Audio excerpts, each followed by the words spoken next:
ya ayyuhalladzina amanu kulu min thayyibati ma razaqnakum.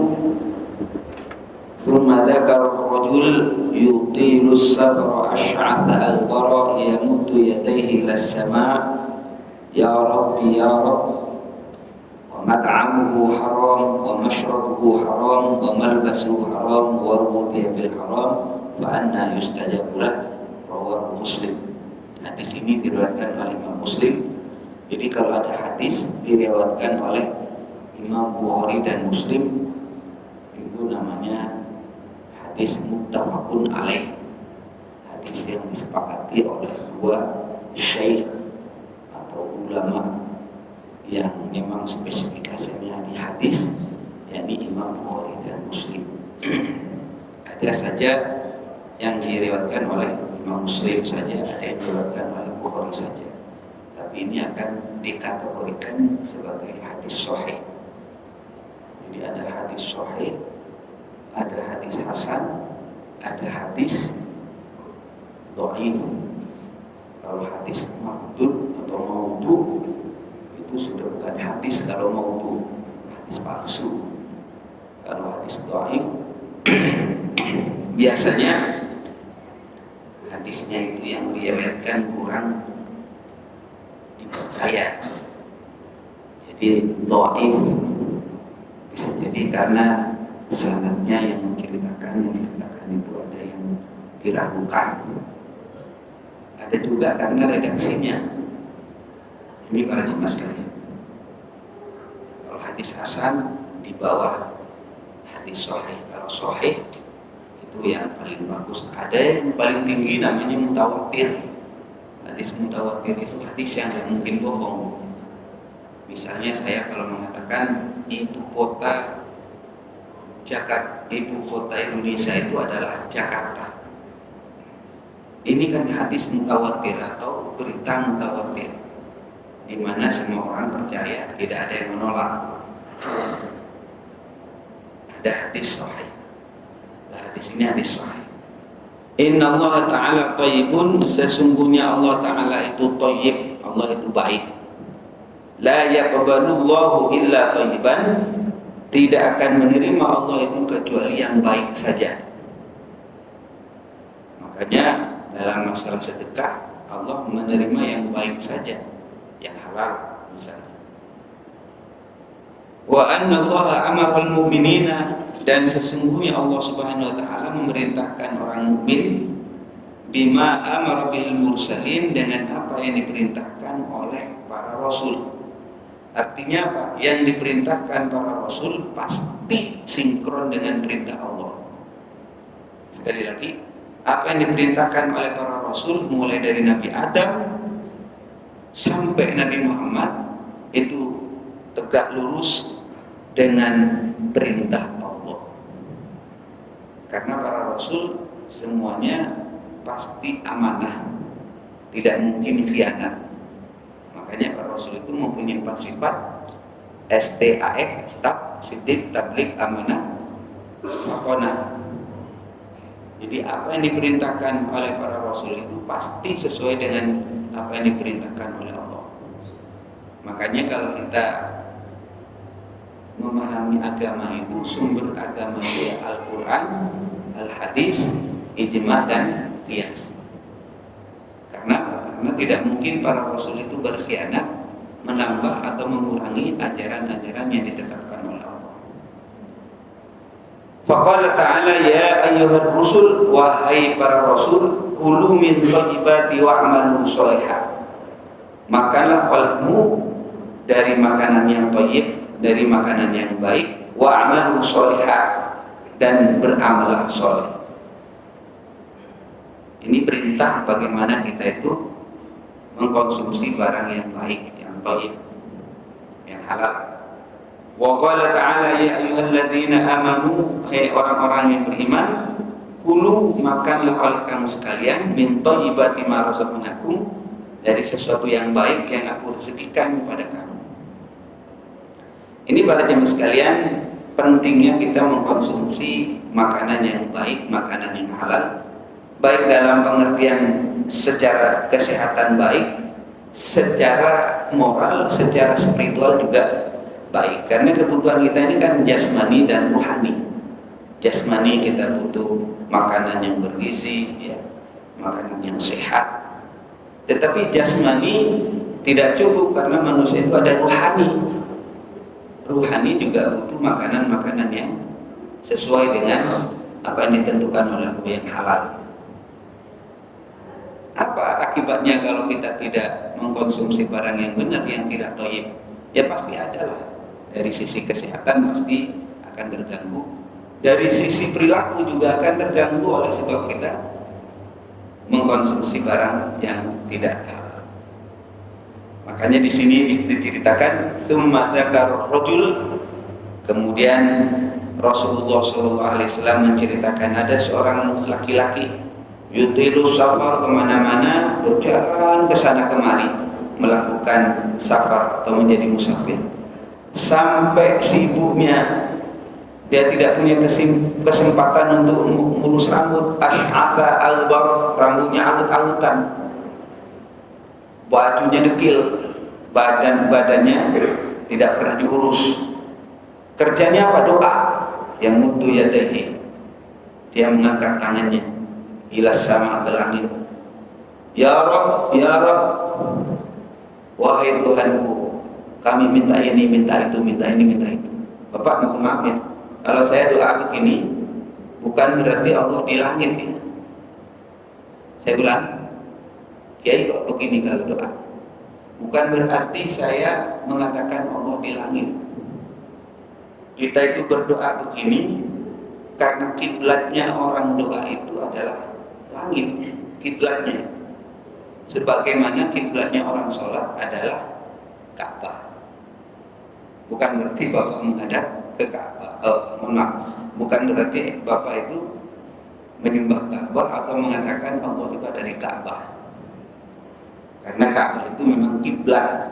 Kiblat itu arah kita menghadap. Itu juga tidak boleh dimanai karena kita menghadap kepada tembok. Lantas kita mengatakan kita sedang menyembah tembok. Tidak, kita menghadap dengan menyembah beda. Demikian juga kalau kita berdoa begini, mengapa mengangkat tangan ke atas langit? Bukan berarti Allah di langit, tapi karena li'anna sama kiblatud doa, karena langit adalah kiblatnya orang berdoa. Kama annal Ka'bah, sebagaimana Ka'bah itu adalah kiblatnya orang melaksanakan sholat. Tapi para jemaah sekalian, walaupun dia itu rajin berdoa, wa maq'amuhu haram, makanannya haram, wa mashrabuhu haram, minumannya haram, wa malbasuhu haram, pakaiannya haram, wa hudiya bil haram, hari-harinya bergelimang dengan barang haram. Fa anna yustajabu lahu, bagaimana akan diijabah oleh Allah? Nah, ini kaitannya, kalau kita berdoa mengapa tidak diterima? Faktornya adalah karena kita bergelimang dengan barang haram. Makanya para jemaah sekalian, Bapak jangan kaget ya kalau kita doa kok nggak diterima. Di antara faktornya ini, di antara faktornya itu. Tapi kalau Bapak mengatakan ada kiai orangnya nggak sholat, nggak ibadah, nggak ada urusan agama diperhatikan, tapi kalau dia punya keinginan terkabul, uangnya banyak, kaya, makmur, maka bedakan antara orang itu dapat nikmat, antara orang dapat nikmat dengan orang yang istidraj atau adab. Saya ulang lagi, ada orang mendapat nikmat, ada yang istidraj. Istidraj itu diadab. Apakah ada orang diadab dengan nikmat? Ada. Dalam Al-Quran dikatakan, darhum ya'kulu wa yatamatta'u wa yulhimul amal. Biarkan dia makan seenak-enaknya, bergelimang dengan makanan nikmat. Gak usah peduli halal haram, gak usah peduli perintah Allah, larangan Allah. Dibiarkan sama Allah. Dibiarkan sama Allah ini, Bapak jangan mengartikan dia sedang disayang oleh Allah. Mohon maaf ya, saya misalnya punya anak, kemudian anak saya tidak bisa diatur. disuruh berhenti jalan, disuruh jalan duduk, disuruh duduk berdiri, nggak nurut. Kemudian bapaknya bilang begini, udahlah, bapak nggak peduli kepada kamu, terserah kamu mau pergi, terserah bapak nggak peduli kamu tuh mau makan atau tidak makan, terserah kamu. Lah, kalimat terserah itu bukan sayang, Pak. Jadi jangan dipahami, Kiai, ada orang nggak sholat, Kiai, tapi kalau doa manjur. Ada Kiai nggak sholat, Kiai sholatnya masih jelas fasih, nggak sholat. Gimana ya? Maka para jemaah sekalian, ada nikmat, ada istidraj. Makanya kita hati-hati. Sanastadrijuhum min haitsu la ya'lamun. Katanya Allah, aku akan istidraj mereka, aku akan biarkan mereka dan mereka tidak sadar. Tiba-tiba darhum yaqulu wa yatamatta'u wa ilmu. Tiba-tiba sudah dicabut nyawanya oleh Allah, dia tidak sempat taubat. Nauzubillahi. Ini para jemaah sekalian, ini peringatan dari Rasulullah SAW bahwa makanan haram itu mempengaruhi kepada doa kita, tidak akan diterima oleh Allah. Itu yang pertama. Nomor dua, orang yang mengkonsumsi barang haram itu berpengaruh kepada perilaku ibadah, bahkan perilaku kita sehari-hari. Ada sebuah keterangan di dalam kitab Bahjatul Wasail begini, wabil jumlah, pada kesimpulannya, fajami'ul ma'asi allati yaf'aluha al-'abdu, semua kemaksiatan yang dikerjakan oleh hamba-Nya Allah, innama sababuha aklul haram, maka sebabnya itu adalah sumbernya karena dia makan barang haram. Faman akalal haram, barang siapa makan barang haram, wa talaba ayya'mal ta'at, kemudian dia bermaksud melakukan pekerjaan taat, faqad ramal muhal, maka dia telah bermaksud mengerjakan sesuatu yang mustahil, yang tidak masuk akal, tidak mungkin. Ini pengaruh daripada makanan. Biasanya kalau bapak berat berjamaah, berat tahajud, berat melakukan kebaikan, ayo periksa. Jangan-jangan makanannya haram. Allahumma shalli ala sayyidina Muhammad. Jadi berat, memang berat pengaruh daripada makanan. Ini bukan hanya berhadapan dengan hukum, tapi berhadapan dengan ruhani. Ada seorang yang setiap hari hampir bermimpi bertemu dengan Rasulullah SAW, hingga satu saat tiba-tiba dia tidak merasakan nikmatnya ibadah, apalagi bertemu dengan Rasulullah dalam mimpinya. Setelah ditelusuri, ternyata dia hadir di dalam sebuah kondangan di mana yang mengundang tersebut memang sengaja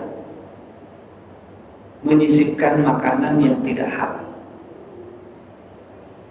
Dan itu mempengaruhi, Pak.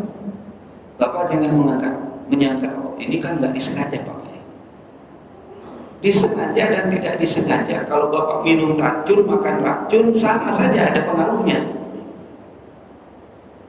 Itu yang logika yang ingin saya bangun. Walaupun mohon maaf, dari sisi syariat Islam itu tidak akan memperhitungkan masalah bapak yang berkaitan dengan tidak sengaja atau tertidur atau lupa, itu tidak masuk ya, tidak masuk hitungan. Misalnya kita tertidur sehingga tidak melaksanakan sholat asar misalnya. Islam mengatakan bahwa berkaitan dengan lupa, berkaitan dengan tidur, berkaitan dengan tidak sengaja, itu masuk ranah ghairul mukallaf, tidak ada hukumnya, diangkat oleh Allah hukumnya. Jadi kalau tidak sengaja itu tidak ada nilai hukum. Tapi saudara-saudara sekalian, kalau kita sengaja atau tidak sengaja mengkonsumsi racun, pasti ada pengaruh. Demikian juga kehati-hatiannya kita dalam masalah makanan. Untuk itu mari kita bersama-sama memohon kepada Allah, Kita kan selalu melaksanakan sholat duha ya. Sholat duha itu ada doa. Wa in kana haraman ya Allah fatahhirhu. Kalau memang haram ya Allah tolong halalkan. Ini bagian daripada ikhtiar kita, dan mudah-mudahan Allah Subhanahu wa taala memberikan kepada kita semuanya rezeki yang halal, rezeki yang barokah, yang banyak untuk ibadah kepada Allah Subhanahu wa taala. Demikian pengajian singkat ini, mudah-mudahan ada guna dan manfaatnya. Assalamualaikum warahmatullahi wabarakatuh.